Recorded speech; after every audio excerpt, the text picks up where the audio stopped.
స్వరము. పిత పుత్ర పవిత్రాత్మ నామమున ఆమె. క్రీస్తునాథునిచే అమితముగా ప్రేమించబడుతున్నటువంటి ప్రియ క్రైస్తవ సహోదరి సహోదరులారా, మిమ్మల్ని అందరినీ సామాన్య కాలపు 25వ ఆదివారపు వాక్య పరిచర్యకి ప్రేమతో ఆహ్వానిస్తూ ఉన్నాను. ఈనాటి గ్రంథ పఠనాలు ఇహలోక యుక్తి పరలోక యుక్తి అనే అంశంపై మాట్లాడుతున్నాయి. దైవ ప్రజలారా, మనం ప్రస్తుత సమాజంలో సంఘాల్లో చూసినట్లయితే కనీస అవసరాలతో తిండి బట్ట గూడి అవసరాలతో బాధపడుతున్న వ్యక్తులు చాలామంది ఉంటారు.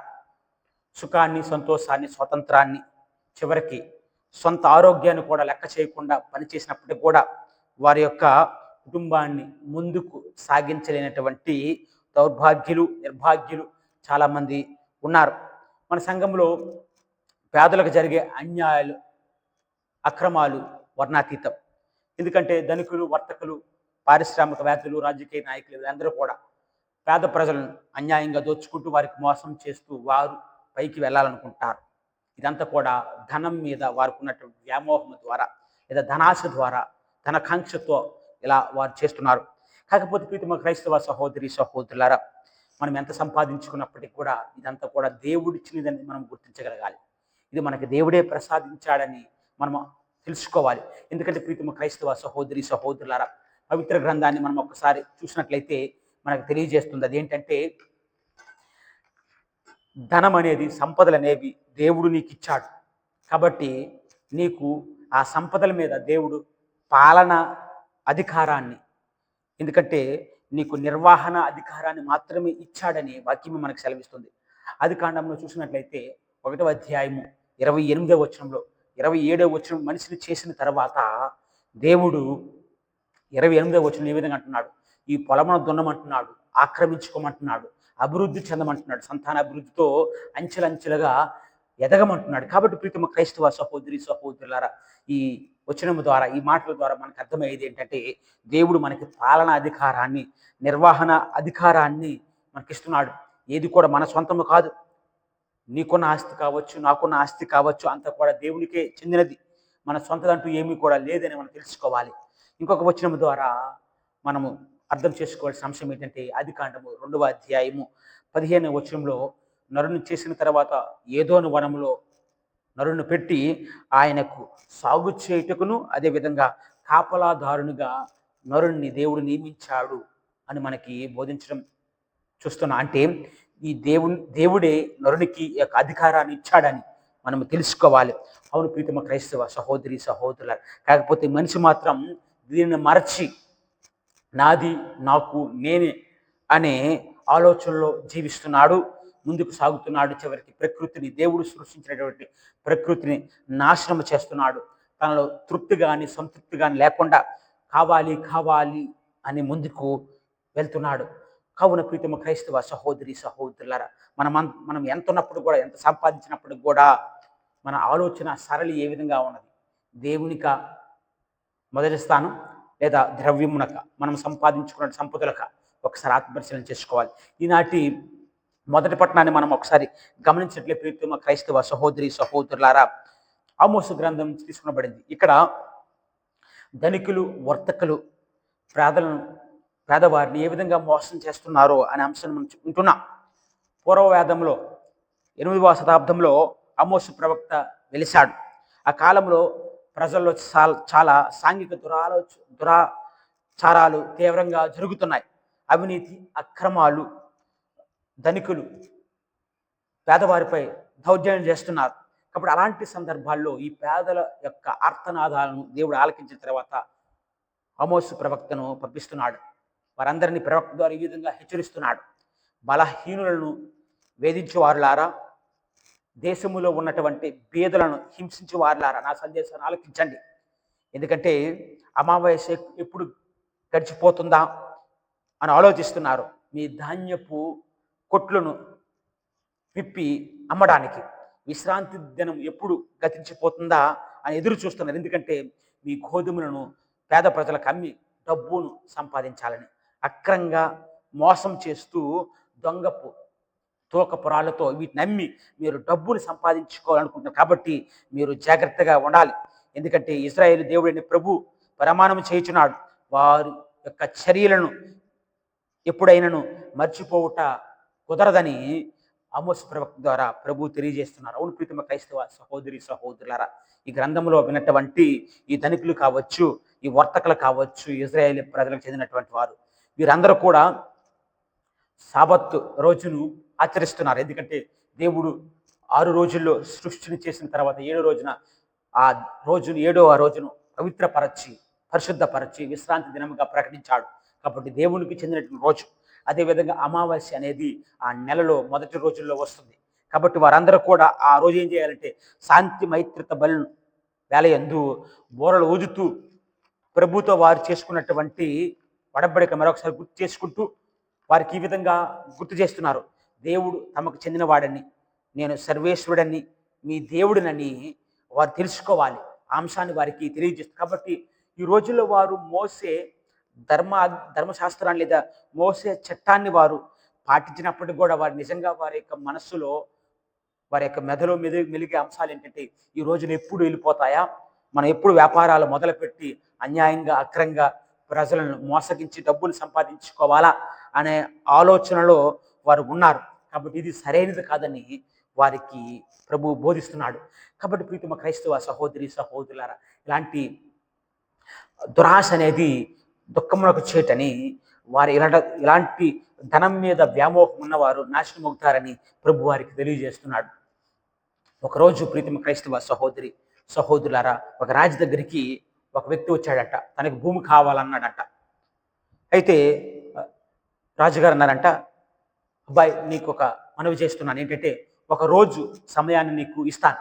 ఈ రోజులో నువ్వు ఎంతవరకు అయితే నడవగలగలుగుతావో ఆ భూమి అంతా కూడా నీదే అని చెప్పినప్పుడు వాడు ఏం చేశాడంటే ఉదయాన్నే లేచి పరిగెత్తడం మొదలుపెట్టాడు.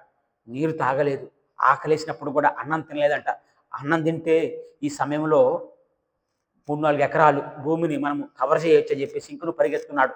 పరిగెత్తి చివరికి సాయంకాలం రాజు దగ్గరికి వస్తున్నాడు. రాజుని ఇంకా చేరలేదు. కోసుడు దూరంలో ఉండగానే స్పృహ కోల్పోయి కింద పడి మరణించాడంట. అవును ప్రీతమ క్రైస్తవ సహోదరి సహోదరులారా, అందుకనే ప్రభువు మనకు తెలియజేస్తున్నాడు, ఇలాంటి ఆలోచనతో ఉండకుండా సరైనటువంటి మార్గంలో వెళ్ళమంటున్నాడు. సరైన మార్గంలో వెళ్ళమంటున్నాడు. నీవు నీ సంచిలో 2 విధములైనటువంటి పెద్ద రకపు చిన్న రకపు తూకపు రాళ్ళను కలిగి ఉండరాదు. నీ ఇంటిలో 2 రకపులు పెద్ద రకపు చిన్న రకపు కొలతలు కలిగి ఉండరాదు. స్థిరమైనటువంటి సక్రమైనటువంటి తూకపు రాళ్ళను, స్థిరమైనటువంటి సక్రమైనటువంటి కొలతలను నీవు కలిగి ఉండవలెను. దీని ఫలితమని దేవుడు నీకు దత్తత చేయుచున్న దేశములో దీర్ఘకాలము జీవింపగలుగుదువు అంటున్నాడు. కాబట్టి ఇలాంటి అన్యాయాలకు అక్రమాలకు పాల్పడొద్దు. దేవుడు నీకేం చెప్తున్నాడు, అలాంటి మార్గములు నడు. దేవుడికి నీతి గల మార్గములు నడు. నీతి నియమములతో నీవు వ్యాపారం చేసుకుంటూ డబ్బును సంపాదించు, అది దేవుని యొక్క ఆశీర్వాదము అని అంటున్నాడు. అవును ప్రీతమ క్రైస్తవ సహోదరి సహోదరులారా, మనకు ఆలోచన సరళి ఈ డబ్బు సంపాదించుకునే అంశములు ఏ విధంగా ఉందో ఆత్మపరిశీలన చేసుకోవాలి. ఈనాటి సువిశేష పట్టణంలో మనం చూసినట్లయితే గృహ నిర్వాహకుడు, ఒక యజమాని దగ్గర ఒక గృహ నిర్వాహకుడు ఉన్నాడు. యజమానుడు దూరదేశానికి వెళ్ళాడు. అయితే తన ఆస్తిని అంతటిని కూడా ఈ గృహ నిర్వాహకుడికి అప్పగించాడు. ఈ గృహ నిర్వాహకుడు మొత్తం పని చేస్తాడు. అక్కడ ఉన్నటువంటి కూలీలకు వారికి రోజువారి కూలీలు ఇస్తాడు. అయితే ఈయన ఎంత పని చేసినప్పుడు కూడా తన సొంతంటూ ఏమీ కూడా లేదు, తన సొంత ఆస్తి అంటూ ఏమీ లేదు, ఆ యజమానికి సంబంధించినదే. అయితే యజమాని విన్నాడు తను చేసినటువంటి ఘోరాన్ని, మోసాన్ని, తన పదవి నుంచి తన అధికారాన్ని తీసుకోవాలని పిలిపించాడు. పిలిపించినప్పుడు ప్రీతమ క్రైస్తవ సహోదరి సహోదరులారా, ఆ గృహ నిర్వాహకుడు తమ దగ్గర రుణపడి ఉన్నటువంటి రుణస్తులను పిలిపించి మోసం చేసి సగం రాయిపించాడు. ఎవరైతే యజమాని దగ్గర రుణపడి ఉన్నారో, అప్పున్నారో, వారు అప్పు పత్రాలను తీసుకొచ్చి 100 ఉంటే 50 సగం రాయిపించాడు. అవును ప్రీతమ క్రైస్తవ సహోదరి సహోదరులారా, అయితే ఇక్కడ యజమానుడు తను మెచ్చుకుంటాడని, తన యుక్తిని చూచి, సమయస్ఫూర్తితో కూడిన యుక్తిని చూసి మెచ్చుకున్నాడని మనం వింటున్నాం. ప్రీతమ క్రైస్తవ సహోదరి సహోదరులారా, ఇక్కడ మనం అర్థం చేసుకోవాల్సిన అంశం ఏంటంటే, వాడు అన్యాయంగా అక్రంగా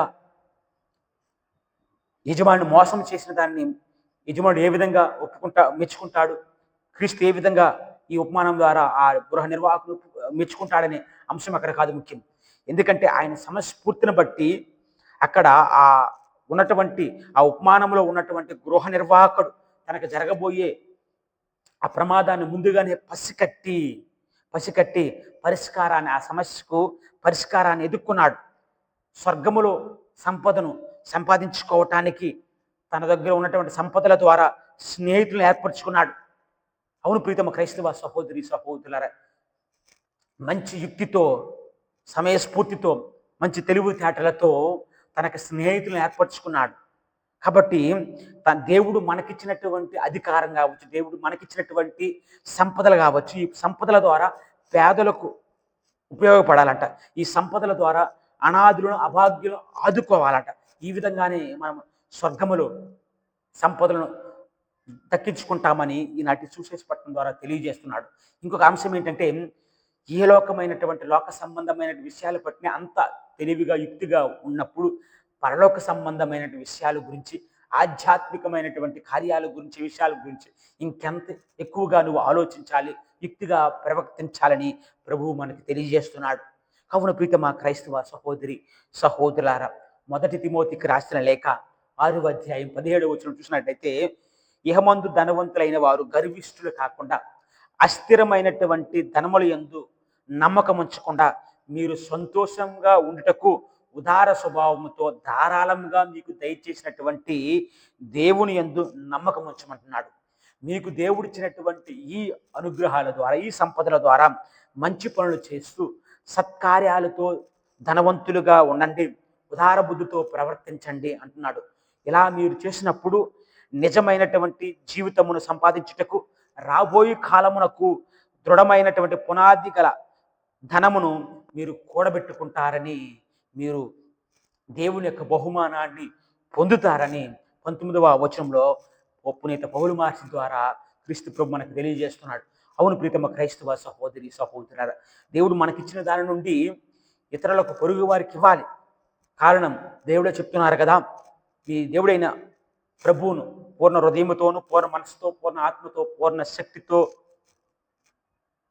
ప్రేమించమంటున్నాడు. మరి అదేవిధంగా నీ వలె నీ పొరుగు వారిని కూడా ప్రేమించమంటున్నాడు. మరి ఈ రెండే మనల్ని కాపాడేవి, పరలోకంలో చేర్చేవి అని గుర్తించగలిగి, దేవుడు మనకిచ్చినటువంటి సంపదల ద్వారా మంచిని చేపట్టి, మంచి స్నేహితులను ఏర్పరచుకొని, అవసరతలో అనాథులను, అభాగ్యులను ఆదుకొని దేవుడిచ్చే బహుమానాన్ని పొందడానికి, ఆ బహుమానాన్ని పొందడానికి ఈ లోకంలో చేయవలసినటువంటి కార్యాలకు కావలసినటువంటి శక్తిని, యుక్తిని ప్రసాదించమని దివ్య పూజా బలిలో ప్రార్థించుదాం.